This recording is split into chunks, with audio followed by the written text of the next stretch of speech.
Hi everyone, this is Fahad Mirza and I welcome you to the channel. In this video, we are going to install Lumina-mGPT 2 on our local system and we will see what exactly this magic is all about. This model is an advanced generative model with a decoder-only architecture, and that is why it is called as autoregressive. This type of architecture uses transformer-based decoding to comprehend and generate text and imagery. Let me show you a few of the examples which have been generated with this model.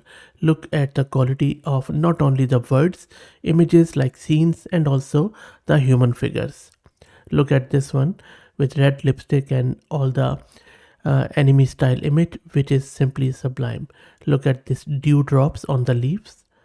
This is really good. So I'm very interested to get it installed and try it out on few of the text prompts to see how it performs. And by the way, this is not the first time I am testing out these Lumina models. If you go to my channel and search with Lumina, you should be able to find heaps of videos around Lumina models, as they have been around for quite some time and they always produce real good models time to time. So let's get it installed and then I will talk a bit more about its architecture. For the video, I'm very thankful to Massed Compute who are sponsoring the VM and GPU. This is a VM I'm using and this is the GPU I'm using, NVIDIA RTX 6000 with 48 GB of VRAM. Let's create a virtual environment. And if you're also looking to rent a GPU on very affordable prices, you can find the link to their website in video's description. Plus, I'm also going to give you a discount coupon code of 50% for a range of GPUs. In the next step, let's git clone the repo of this Lumina GPT, and I will also drop the link to it in video's description. And next up, we need to install all the prerequisites from the root of the repo, which includes a lot of requirements like torch and torch vision and then flash attention. And this is going to take few minutes. So meanwhile, let me also introduce you to the sponsors of the video, who are AgentBot. AgentBot lets you effortlessly deploy a personalized knowledge bot across platforms like Discord, Slack, and others. It is ideal for open source tech communities and startups that provide user support, and I will also drop the link to their website in video's description. And everything is installed. Next up, let's launch our Gradio demo. For that, all you need to do is to go to the root of the repo. I have just created this app.py, which is a wrapper, a Gradio wrapper on top of their generate script, which is also present in their repo. So let me launch this. And the first time when you run it, it also downloads this model. So let's wait while let's talk a bit about the architecture of this model, which is quite interesting, simple yet really powerful. So you see here, as I said, it is using this transformer based decoding to comprehend and generate text and imagery. It is merging textual and visual modalities to produce high quality images guided by user supplied prompts and optional references. The model processes the input text and optional images through separate tokenizers that then convert inputs into tokens, which are then fed into the transformer decoder model. So the text prompts allow the user to effectively direct the creative process of image generation, which we will see shortly. So let's go back and see what is happening.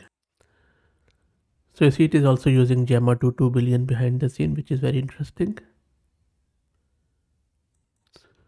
And there you go, our application is now running at port 7860, so let's access it. And there you go, so it comes preloaded with this example which I was referring to earlier. So this is the prompt which we are using, that majestic landscape photograph of snow-capped mountains under a dramatic sky at sunset and all that stuff.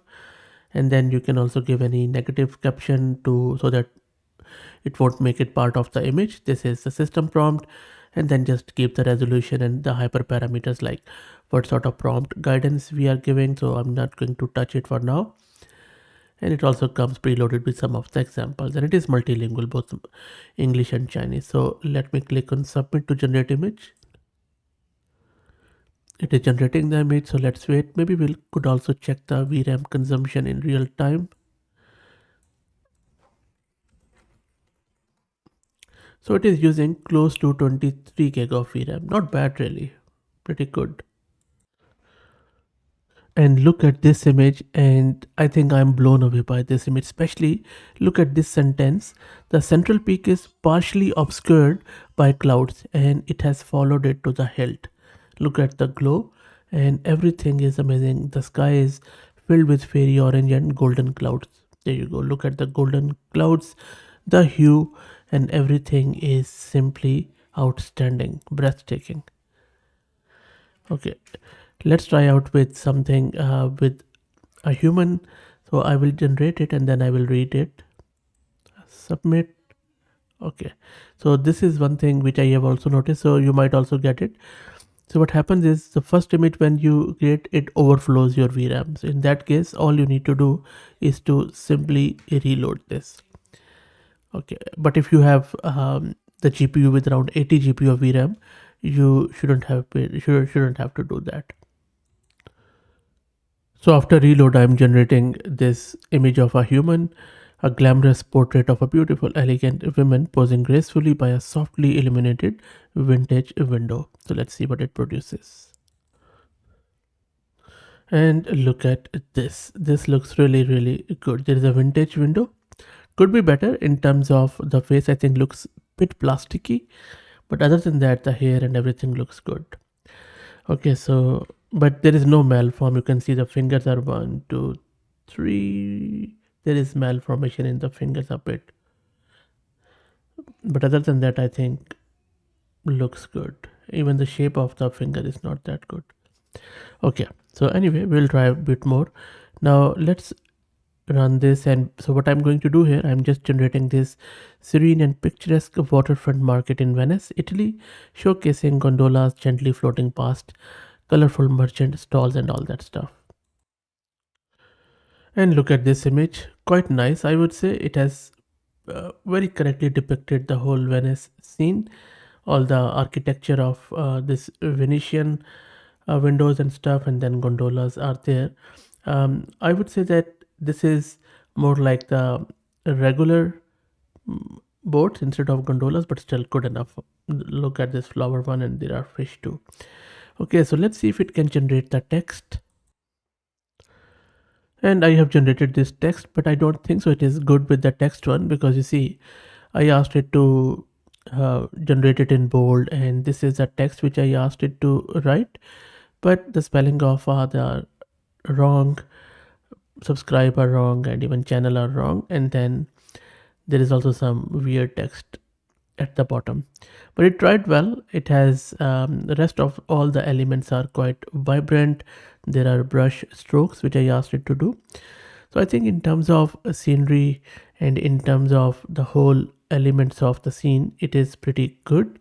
But for text, not really. I think this is where the major difference between Flux and this one lies. But other than that, the quality is quite good.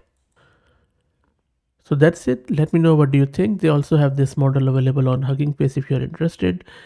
If you like the content, please consider subscribing to the channel. If you're already subscribed, please share it among your network as it helps a lot. Thank you for watching.